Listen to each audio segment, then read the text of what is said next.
नमस्कार दोस्तों। आज जिस मुद्दे पर हम बात करने वाले हैं वो हमसे ज़्यादा हमारे बच्चों के लिए ज़रूरी है। आपने अक्सर अपने बच्चों को गुड टच और बैड टच के बारे में बताया होगा कि अगर वो किसी अनजान व्यक्ति से मिलें तो वो अनजान व्यक्ति आपके बच्चों को किस तरह से छूता है, कहाँ छूता है, उससे बच्चों को ये समझना चाहिए कि ये सही तरह से छू रहे हैं या गलत तरह से। तो गुड टच और बैड टच हम बचपन से ही बच्चों को सिखाते हैं। और मैं ये बता दूं आपको, ये सिर्फ लड़कियों के लिए ही ज़रूरी नहीं है, ये लड़कों के लिए भी उतना ही ज़रूरी है। स्कूल में भी ये सिखाया जाता है बच्चों को कि गुड टच बैड टच क्या है, जिससे किसी भी तरह के शारीरिक शोषण से हम अपने बच्चों को बचा सकें। आपने भी अगर ऐसा किया है तो ये बहुत अच्छी बात है, और अगर अब तक आपके बच्चों को ये नहीं पता है तो ये चिंता की बात है और आपको उन्हें ये सिखाना चाहिए।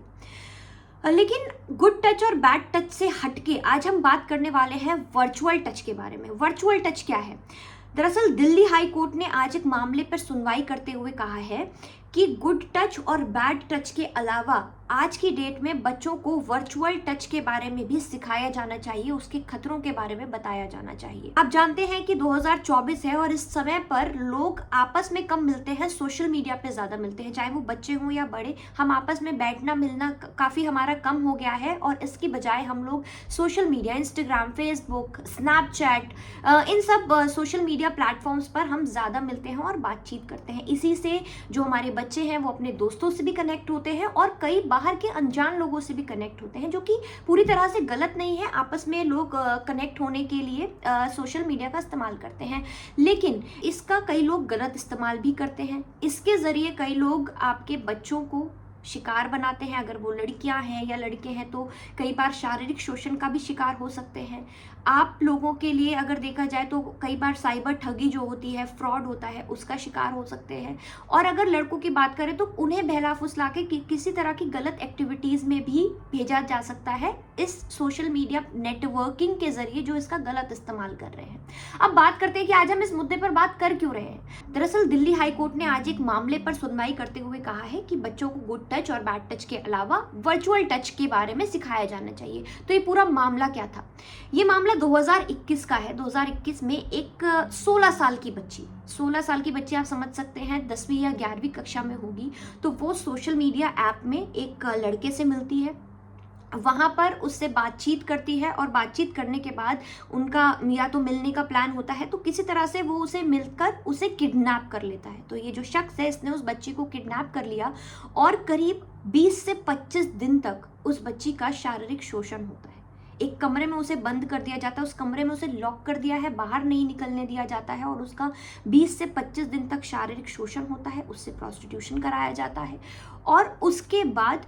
एक 45 साल के आदमी से उसे शादी करने पे मजबूर किया जाता है। तो उस बच्ची को पैसों के बदले एक 45 साल के व्यक्ति से उसकी शादी कराई जा रही है। तो इस पूरे मामले पर एक सुनवाई चल रही है दिल्ली हाई कोर्ट में, जिसके बाद दिल्ली हाई कोर्ट ने ये कहा है कि बच्चों को बचाने के लिए आज की डेट में सिर्फ ये समझाना काफ़ी नहीं है कि गुड टच और बैड टच क्या है, उन्हें कोई कैसे छू रहा है, बल्कि उन्हें ये समझाना बहुत ज़रूरी है कि वर्चुअल स्पेस में, ऑनलाइन स्पेस में जब वो किसी से बात करते हैं तो वो कैसे इस बात का पता लगाएं कि कौन सही शख्स है जिससे वो बात कर रहे हैं, या कौन ऐसा शख्स है जो उन्हें किसी इलीगल एक्टिविटीज़ का शिकार बना सकता है, कौन उनके साथ गलत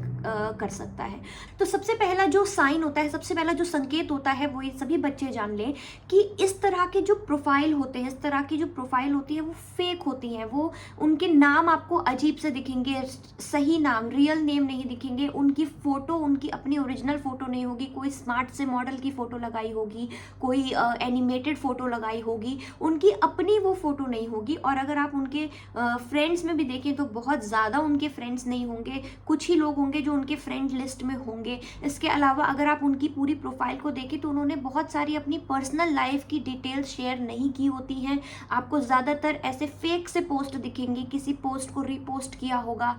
या फिर किसी सेलिब्रिटी की फ़ोटोज़ डाली होंगी, कोई न्यूज़ वगैरह ऐसे शेयर की होगी, अपनी पर्सनल जानकारी उसमें उन्होंने नहीं रखी होगी। तो फेक प्रोफाइल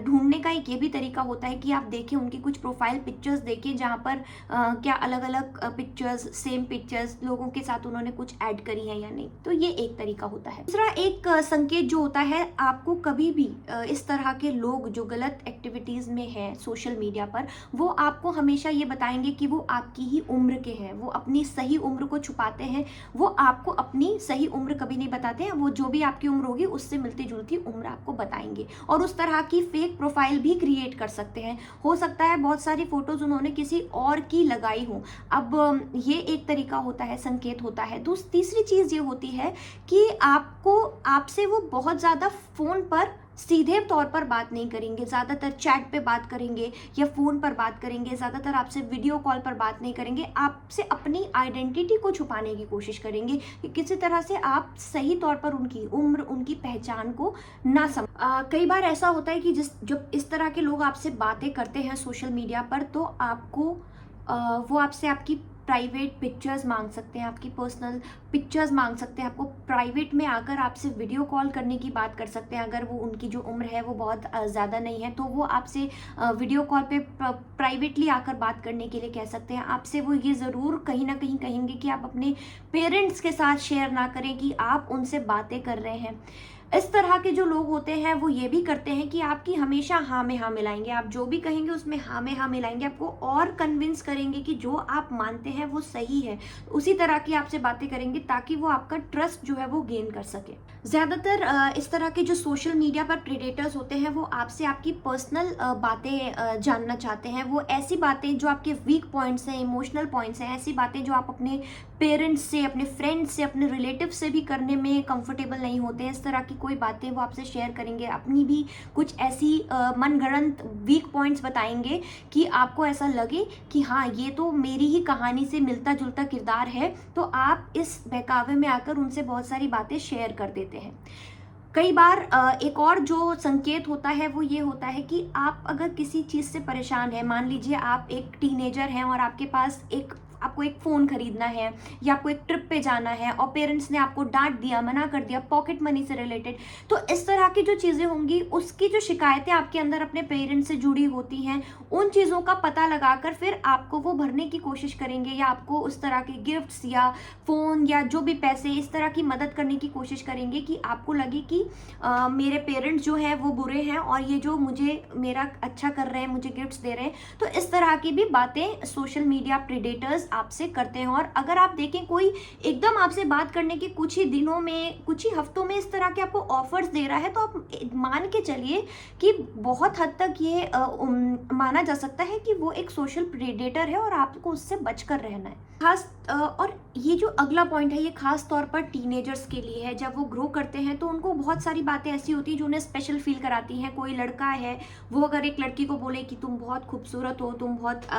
अच्छी दिखती हो, तुम्हारे कपड़े पहनने का तरीका बहुत अच्छा है, इस तरह के कुछ सेक्सुअल कमेंट्स भी अगर वो करते हैं तो आपको स्पेशल फील कराने की कोशिश करेंगे। और इस तरह के सिचुएशंस में बच्चे जो हैं वो इस जो सोशल मीडिया प्रेडेटर्स हैं इनका शिकार हो जाते हैं, क्योंकि ये वो उम्र होती है जहाँ पर आप में बदलाव आ रहे हैं और आप इस तरह की छोटी छोटी चीज़ों से बहुत खुश होते हैं। अगर कोई आपको स्पेशल फील कराए, आपसे अच्छी अच्छी बातें करे, आपकी तारीफ करें, या अगर आप एक लड़के हैं तो आपसे बहुत सारी चीज़ों की बात करेंगे कि अगर तुम हमारे साथ जुड़ोगे तो हम तुम्हें इतना पैसा दे सकते हैं, इस ट्रिप पर ले जा सकते हैं, अच्छी लाइफस्टाइल तुम्हें मिल सकती है, देखो हमारी लाइफस्टाइल ऐसी है, तुम हमारे भी ग्रुप में शामिल हो जाओ तो तुम्हारे को भी बहुत सारी पार्टीज करने को मिलेंगी। तो इस तरह की बातें आपको स्पेशल फील कराने के लिए ये जो लोग हैं, जो जिन्हें मैं शिकारी कहूँगी सोशल मीडिया पर, वो आपसे इस तरह की सभी बातें करेंगे कि आपको बहुत अच्छा लगे। इसका जो नेक्स्ट स्टेप होता है, गलती से अगर किसी ने अपनी पर्सनल इंफॉर्मेशन, अपनी पिक्चर्स, पैसा या कुछ भी ऐसी चीज़ जो आपको लगता है हमें